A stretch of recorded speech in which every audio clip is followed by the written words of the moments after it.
Claire, as we said, Dr. Chris mentioned this last week, and you know, our social media went mad with so many women onto this. When did this start for you? It started Painful for periods? me when I was 12 years old. When I first started my periods, they were excruciating from the get-go. Yeah. Yeah. And did you have any kind of treatment at that time? Did anybody talk to you about it, or did you just kind of grin and bear it like so many girls do? Well, I went to the GP pretty quickly because of how severe it was, and I was told it might take a couple of years to settle down, you know, and to get into a cycle and things would calm down. When it didn't calm down, I went on the contraceptive pill about aged 14, 15, I think, to try and manage the symptoms that way. And then as you went on into your adult life and your working life, how was that affecting you and your work?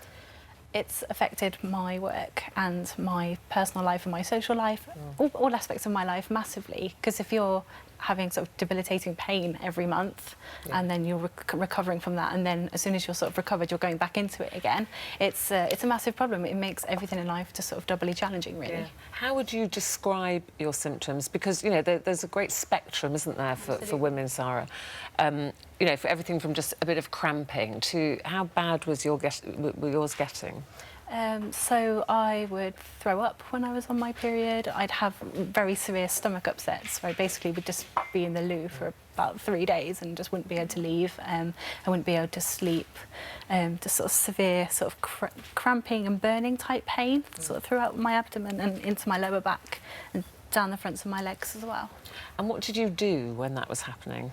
I mean, literally, did you have to take it to your bed? Yeah, there were quite a few years. It seemed to be worse in my teenage years and sort of early 20s, I think. During those times, there'd be about the first 2 days, maybe the day before as well, where I'd just have to stay in bed or just sit with, you know, on the sofa with a hot water bottle, sort of 3 of them all the way around me. What about work? How sympathetic were bosses during your working life? It was really difficult to talk about. So I never actually really said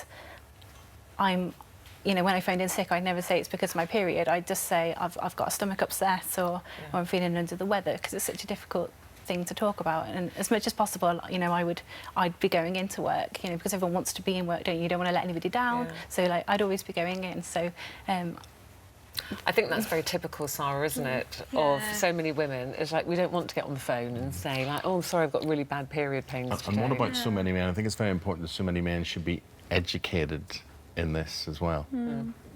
I think you're probably quite right. I'm not. I think we need to get rid of the idea that it's a taboo to talk about it, and just get everybody involved with the fact that this happens. I mean, we're going to have it every month, and it's the way it's going to be. So we might as well get it out there and talk about it.